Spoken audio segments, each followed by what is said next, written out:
नमस्कार, मी दीपक राऊत तुमचे स्वागत करतो आजच्या शेअर मार्केट अपडेटमध्ये। आज मार्केटनं सुरुवात पॉझिटिव्ह केली आणि most of the time market positive टेरिटरीमध्येच राहिलं, पण क्लोजिंग मात्र फ्लॅट दिलं।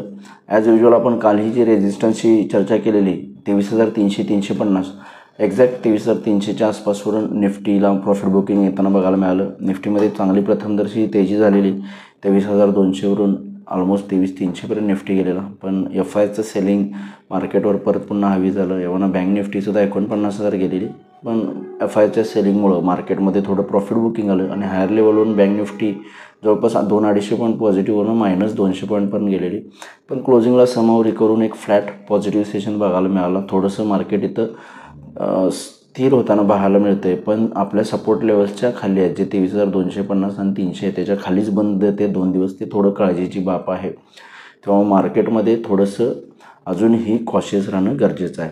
आज FIच्या आकडेवारी बाबतीत बोलायचं झालं तर FIने 4,500 करोडची विक्री केली, त्या बाजूला DISने जवळपास 3,600 करोडची खरेदी केलेली आहे। त्यामुळे ओव्हरऑल FIचं सेलिंग ह्यूज लेवल आहे। 4,000-5,000 कोटी, काल 8,000 कोटी होतं आणि DIS बऱ्यापैकी त्या तुलनेत बाय करत आहे। त्यामुळे मार्केटमध्ये थोडंसं स्टेबलायझेशन होण्याचा किंवा फॉल कमी होण्याचा हे होते, प्रभाव होते।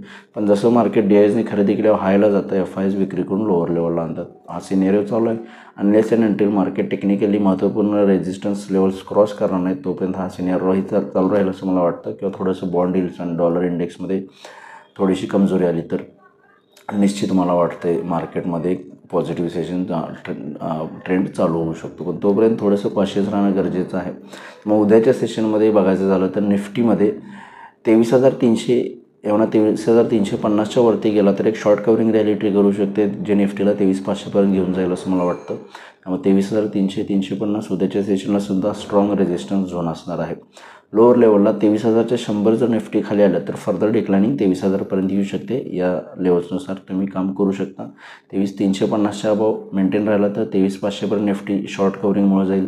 अदरवाईज 23,100च्या खाली आलं तर 23,000पर्यंत निफ्टी उद्या येऊ शकतं, यानुसार तुम्ही ट्रेड करू शकता। आणि बँक निफ्टीमध्ये 48,500 सपोर्ट आहे, 48,500च्या खाली आला तर फर्दर डिक्लाइनिंग येऊ शकते। 49,000 एक स्ट्रॉंग रेजिस्टन्स आहे, जो आजचा हाय पॉईंटही आहे। जर 49,000च्या वरती मेंटेन राहिलं तर further short covering rally bank निफ्टीला ट्रिगर होईल। निफ्टीला 23,350च्या वर मेंटेन राहिलं तर शॉर्ट कवरिंग रॅली ट्रिगर होईल असं वाटतंय। अदरवाईज थोडंसं परत पुन्हा एक निगेटिव्ह सेशन कदाचित FIच्या सेलिंगमुळे बघायला मिळू शकतो, त्यामुळे थोडंसं अजून कॉशियस राहणं गरजेचं आहे।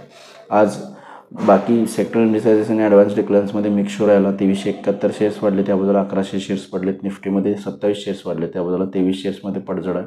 आणि सेक्टर इंडिसायझेसमध्ये सुद्धा आज रियालिटी आणि एनर्जी सेक्टरमध्ये तेजी राहिली, त्या बाजूला फार्मा, FMCG आणि ऑटो सेक्टरमध्ये मंदी राहिली। बाकी अदर सेक्टर्स बऱ्यापैकी फ्लॅट क्लोज आहेत।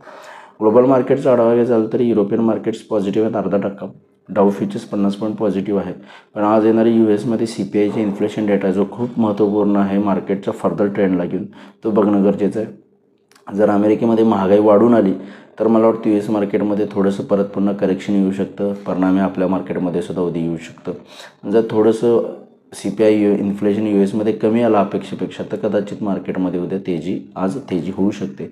त्यामुळं संध्याकाळी US मार्केटमध्ये येणारा डेटा तो खूप महत्त्वपूर्ण आहे, त्याच्यावर US मार्केटची चाल अवलंबून आहे। बॉन्ड मार्केट आणि डॉलर इंडेक्सची सुद्धा चाल अवलंबून आहे। जर इन्फ्लेशन कमी आलं तर मार्केटसाठी उद्या पॉझिटिव्ह राहील आपल्या मार्केटसाठी, एवढा US मार्केटसाठी। जर इन्फ्लेशन वाढून आलं, जे फोरकास्ट आहे वाढून येण्यासारखं, जर US इन्फ्लेशन वाढून आलं तर मात्र मार्केटमध्ये थोडं जे आहे ते प्रॉफिट बुकिंग परत पुन्हा येऊ शकतं आणि मार्केटमध्ये सेलिंग येऊ शकतं। तर बघूया मार्केट्स उद्या कशा पद्धतीने बिहेव होते। माझा व्हिडिओ ऐकला त्याबद्दल धन्यवाद। माझा व्हिडिओ जास्तीत लाईक करा, शेअर करा, माझ्या चॅनल सबस्क्राईब करून डेली अपडेटसाठी बेल आयकॉनला क्लिक करा। धन्यवाद।